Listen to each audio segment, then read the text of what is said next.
রাস্তা দিয়ে বাইক চালিয়ে যাওয়ার পথে ভয়াবহ দুর্ঘটনা। পেছন থেকে ধাক্কা দিয়ে বাইক আরোহী এক বয়স্ক মহিলাকে পিষে দিল লরি। ঘটনাস্থলে মৃত্যু হয়েছে ওই মহিলার। গুরুতর জখম অবস্থায় হাসপাতালে ভর্তি করা হয়েছে বাইক চালককে। এই মর্মান্তিক ঘটনাকে কেন্দ্র করে শামশেরগঞ্জের চাঁদপুর বাজার এলাকায় ব্যাপক উত্তেজনা ছড়ায়।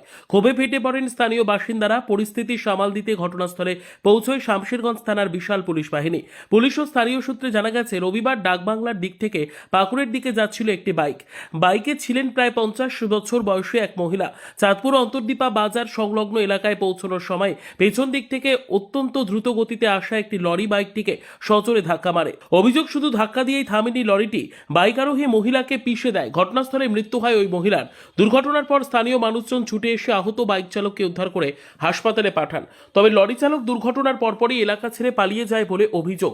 মৃতদেহ রাস্তায় পড়ে থাকতেই চরম ক্ষোভে ফেটে পড়েন স্থানীয় বাসিন্দারা। দেহ রাস্তার উপর রেখেই শুরু হয় বিক্ষোভ। অবিলম্বে এলাকায় যান নিয়ন্ত্রণের দাবিতে সরব হন তারা। পরিস্থিতি উত্তপ্ত হয়ে উঠলে শামশেরগঞ্জ থানার পুলিশ ঘটনাস্থলে পৌঁছে পরিস্থিতি নিয়ন্ত্রণে আনার চেষ্টা করে।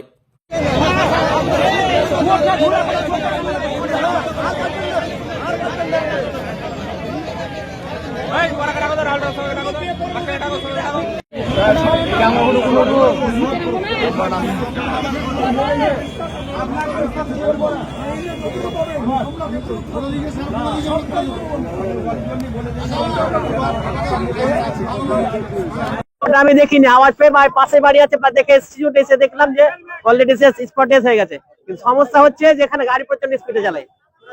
আমরা রাস্তা এই পার্থক্য পার হতে 5 মিনিট সময় লাগে। কেন লাগবে?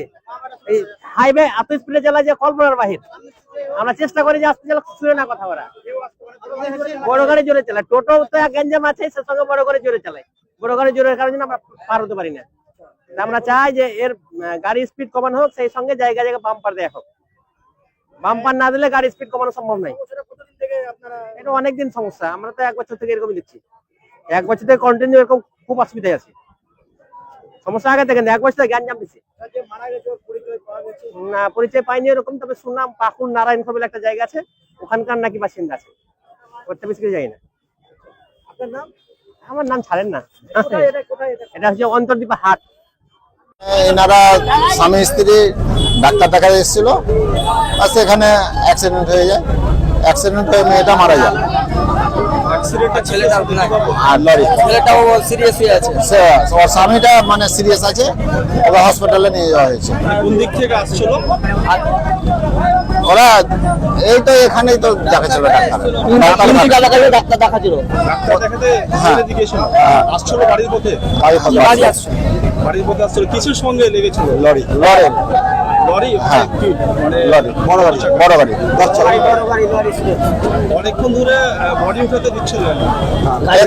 এখানে ছোট ছোট বাচ্চা আছে, তাদের জন্য কিছু ভবিষ্যতের জন্য এখানে মানে কি করা হয়েছিল যে আমরা তাদের ভবিষ্যতের জন্য কিছু একটা করে।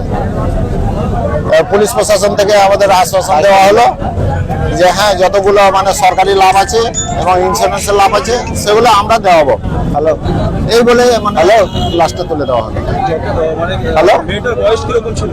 মেয়েটার বয়স মোটামুটি 40-42 হবে। তার সঙ্গে তার স্বামীও তার স্বামী আছে অবস্থায় আছে। তাকে কি হসপিটালে পাঠানো হয়েছে? তাকে হসপিটালে পাঠানো হয়েছে। কতক্ষণ ধরে এই উত্তপ্ত কটার সময় হয়েছিল? 1.5 ঘন্টা। মোটামুটি 1.5 ঘন্টা। 4:30 বলে দেন। হ্যাঁ, মোটামুটি। আপনাদের দাবি কি ছিল?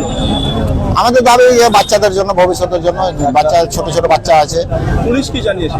পুলিশ জানিয়েছে যে যতগুলো সরকারি মানে লাভ আছে সেগুলো আমরা দেওয়াবো। গাড়িকে আটক করেছে? গাড়িকে আটক করা হয়েছে। আপনার কে হয়? আমার বোন হলো, কাকাই তো। বাড়ি কোথায় ওনার? বাড়ি আমাদের ঝাড়খণ্ডে পড়ছে, জয়কৃষ্ণপুর ওরফ নারায়ণপুর। ওনার নাম? ওনার নাম কাইফা বিবি। আর ওনার স্বামী? ওর স্বামীর নাম হলো আক্তার শেখ। স্বামীর বয়স কত? স্বামীর বয়স মোটামুটি 45+। আপনার নাম? আমার নাম মোহাম্মদ নুর ইসলাম।